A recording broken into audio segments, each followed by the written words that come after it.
Hay más de 4.000 órdenes religiosas reconocidas por la Iglesia Católica. 4.000 grupos de personas que en algún momento de la historia decidieron que la vida normal no era suficiente y que había que organizarse para hacer algo diferente. La mayoría ha desaparecido. Las que sobreviven son las que resolvieron un problema real que nadie más resolvía. Los enfermos abandonados, los niños de la calle, los pueblos sin escuela, las fronteras donde nadie quería entrar. Para entender de qué tipo de historias estamos hablando, te voy a contar lo siguiente. En 1984, un director de cine pidió permiso para filmar dentro del monasterio más antiguo de los Cartujos. Los monjes le dijeron, quizás. Esperó 16 años. Le dejaron entrar en 2005. La película no tiene narración, no tiene música añadida, dura casi 3 horas y fue nominada al Oscar. Eso da una idea de lo que hay detrás cuando uno se acerca sin los filtros habituales. Lo que vas a ver aquí no son biografías piadosas. Son 10 organizaciones con una lógica interna, una historia concreta y un impacto que llega hasta hoy, lo sepas o no. Franciscanos. Francisco de Asís era el hijo de un comerciante rico de Umbría. Tenía dinero, tenía futuro, tenía todo lo que se supone que hay que querer. En un momento determinado, lo devolvió todo. Literalmente, se quitó la ropa delante de su padre y del obispo y la dejó en el suelo. Desde ese día, caminó descalzo.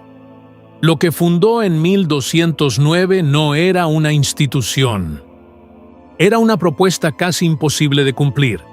Vivir sin poseer nada, predicar en los caminos, no cobrar, no acumular, no reclamar.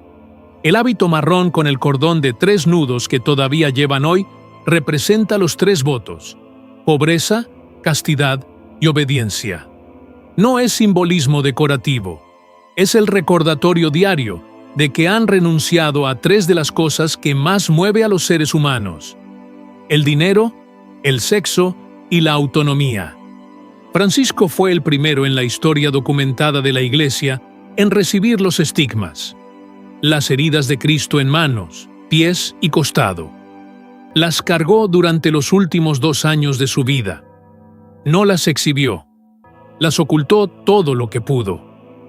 De esa orden salieron Antonio de Padua, que en realidad era de Lisboa y se llamaba Fernando, y Buenaventura, uno de los teólogos más rigurosos del siglo XIII. Hoy, los franciscanos son los custodios de los santos lugares en Jerusalén. Ellos cuidan la Basílica del Santo Sepulcro, la Gruta de la Natividad en Belén, no porque se lo pidieran, porque llevan allí desde el siglo XIV y nadie más llegó a un acuerdo para reemplazarlos. Jesuitas. Ignacio de Loyola era un militar vasco que se estaba recuperando de una herida de bala en la pierna cuando empezó a leer vidas de santos porque no había otra cosa disponible. Lo que fundó en 1534 en París no se parecía a ninguna orden anterior. Sin hábito fijo, sin monasterio obligatorio, con una sola regla de obediencia directa al Papa y disponibilidad total para ir a donde hiciera falta. Sus miembros no se llaman monjes, se llaman compañía, en sentido militar. Fueron jesuitas los que entraron en Japón en el siglo XVI, cuando practicar el cristianismo era delito de muerte. Los que llegaron a la corte imperial china vestidos como mandarines, hablando mandarín con fluidez, presentándose como astrónomos y matemáticos antes que como misioneros. Los que construyeron en Paraguay, junto a los guaraníes, ciudades con escuela, hospital, teatro y orquesta en medio de la selva, décadas antes de que muchas capitales europeas tuvieran algo parecido. Francisco Javier, el más conocido de sus misioneros, recorrió la India, Sri Lanka y Japón en menos de 10 años. Murió en una isla frente a la costa china esperando permiso para entrar. Según las estimaciones, había bautizado personalmente a más de 30.000 personas. El Papa Francisco es jesuita, el primero en la historia de la Iglesia. Dominicos. Domingo de Guzmán fundó su orden en 1216 en el sur de Francia, en plena crisis cátara. Los cátaros rechazaban el mundo material, el cuerpo, el clero corrupto. Tenían predicadores que viajaban a pie, en pobreza, con argumentos. Domingo entendió que mandar soldados no iba a resolver el problema. Hacía falta gente que supiera más que ellos y que viviera mejor que ellos. De ahí viene el nombre de la orden, Orden de Predicadores. Y de ahí viene su lema, Contemplata aliis tradere, contemplar la verdad y transmitirla a los demás. No guardarla, transmitirla. Tomás de Aquino era dominico. Murió a los 49 años. La suma teológica que dejó incompleta es uno de los sistemas de pensamiento más extensos y coherentes que ha producido la historia intelectual de Occidente. Junta a Aristóteles con Agustín, al Islam con el Evangelio, a la razón con la fe, sin que se rompan. Los especialistas dedican carreras enteras a estudiarla. Catalina de Siena, también dominica, convenció al Papa Gregorio XI de volver a Roma después de 70 años de que los papas gobernaran desde Aviñón. Lo hizo por carta. Analfabeta hasta los 20 años. Luego dictó miles de páginas. Es doctora de la Iglesia. Fra Angélico pintó los frescos del convento de San Marcos en Florencia. Están ahí todavía. El hábito blanco con capa negra les valió en la Edad Media el apodo de dominicanes, los perros del Señor. Trapenses. Los trapenses son una rama del Cister, que nació en el siglo XVII, cuando el abad de Rancé llevó la vida monástica hasta donde casi nadie quiere llegar. Se levantan a las 3:15 de la mañana para la primera oración. Rezan el oficio divino 7 veces al día. No comen carne. Durante siglos no hablaban, se comunicaban por gestos. Son conocidos en el mundo entero por 2 cosas que aparentemente no tienen nada que ver. El silencio más riguroso que existe en la vida religiosa occidental y la cerveza. La Chimay, la Orval, la Westmalle son cervezas trapenses belgas. Las elaboran los propios monjes para financiar el monasterio. Están entre las más valoradas del mundo. Thomas Merton era neoyorquino. Había estudiado en Cambridge y Columbia. Había tenido una vida desordenada y en 1941 ingresó al monasterio trapense de Getsemaní en Kentucky. Desde dentro, prácticamente sin salir, escribió libros que circularon por todo el mundo sobre contemplación, paz y el diálogo entre el cristianismo y las tradiciones de Asia. Murió en Bangkok en 1968, electrocutado accidentalmente en un retiro interreligioso. Tenía 53 años. Cartujos. Bruno de Colonia fundó la orden en 1084 en los Alpes franceses, a 2000 metros de altitud, en invierno. Lo que construyó no era exactamente un monasterio. Era un conjunto de celdas individuales. Cada monje vive solo en su pequeña casa con dormitorio, oratorio, taller y jardín. Salen para la misa, para el oficio nocturno y para el recreo semanal. El resto del tiempo están solos. No comen carne nunca, ni en Navidad. Su lema es Stat crux dom volvitur orbis. La cruz permanece inmóvil mientras el mundo gira. La orden nunca ha sido reformada. Cuando alguien les pregunta por qué, responden que nunca lo ha necesitado. En 1984, un cineasta alemán llamado Philipp Gröning pidió permiso para filmar dentro del monasterio original, la Grande Chartreuse. Los monjes contestaron, quizás, Esperó 16 años.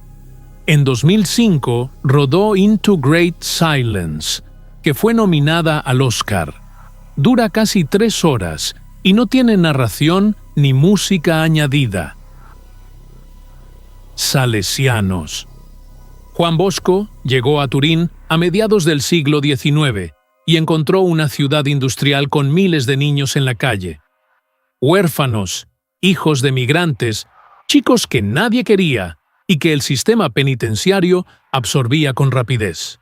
Fundó la congregación salesiana en 1859 con un sistema que él llamó preventivo. En lugar de castigar, acompañar. En lugar de infundir miedo, generar confianza. La presencia del educador no como vigilante, sino como referencia. Fue canonizado en 1934. Hoy los salesianos trabajan en más de 130 países, con escuelas profesionales, centros juveniles y presencia en zonas de conflicto. Domingo Savio fue alumno suyo. Murió a los 14 años. Fue canonizado. Es uno de los santos no mártires canonizados más jóvenes de la historia de la Iglesia. Pasionistas.